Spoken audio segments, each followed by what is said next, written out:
श्री कृष्ण कहते हैं, हम दुनिया से कभी शांति नहीं पा सकते जब तक हम खुद अंदर से शांत ना हो। मनुष्यों को मोह माया में पड़कर अपने कर्तव्य को नहीं भूलना चाहिए।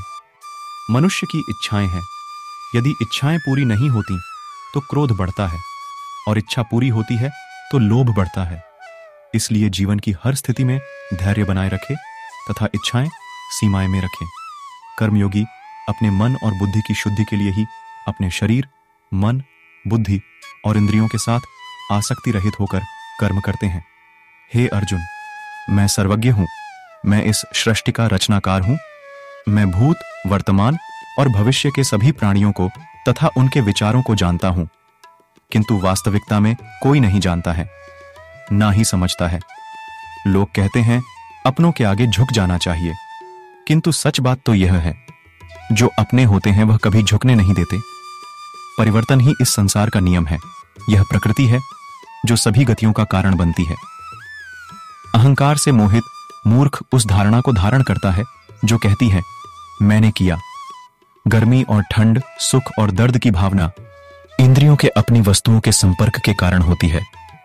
वे आते हैं और चले जाते हैं चिरकाल तक। आपको उन्हें स्वीकार करना चाहिए। पूर्ण लगन के साथ अपना कार्य करो, लेकिन उसके फल की इच्छा मत करो, क्योंकि जब आप फल की इच्छा करते हैं तब कहीं ना कभी आप अपने कार्य में पूर्ण रूप से समर्पित नहीं हो पाते। गति के लिए चरणों पर ध्यान देना आवश्यक है, किंतु प्रगति के लिए सदैव आचरण पर ही ध्यान देना चाहिए। दोस्तों, अगर वीडियो अच्छी लगी हो तो चैनल को लाइक और सब्सक्राइब करें। प्रकृति द्वारा निर्धारित कर्तव्य का पालन करते हुए व्यक्ति ने कोई पाप नहीं किया।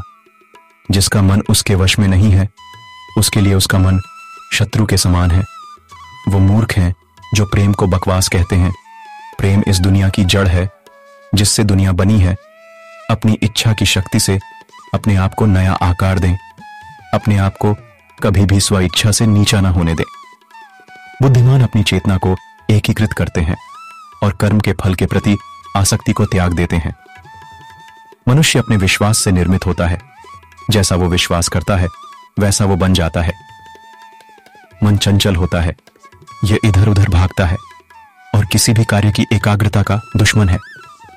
लेकिन यदि यह व्यक्ति के वश में हो जाए तो इससे अच्छा कोई मित्र नहीं है। मन को एकाग्र करना जरूरी है, बस थोड़े से प्रयास और अभ्यास की जरूरत है। मेरे लिए न कोई घृणित है और न ही कोई प्रिय, न कोई निर्धन है और न ही कोई धनी। बस जो भक्ति भाव के साथ मुझे याद करते हैं मैं उनका हूं और वो मेरे। श्री कृष्ण उन्हीं के हैं जो श्री कृष्ण के हैं।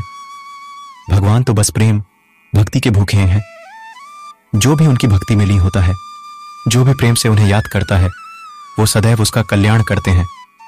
मैं हमेशा तुम्हारे साथ और तुम्हारे आसपास रहता हूं, चाहे तुम कुछ भी कर रहे हो। जब भी आप कोई बुरा कार्य करते हो या अच्छा कार्य करते हो, आपको लगता है कि कोई देख नहीं रहा, तो यहां श्री कृष्ण कहते हैं कि तुम जो कुछ भी कर रहे हो मेरी दृष्टि तुम पर है।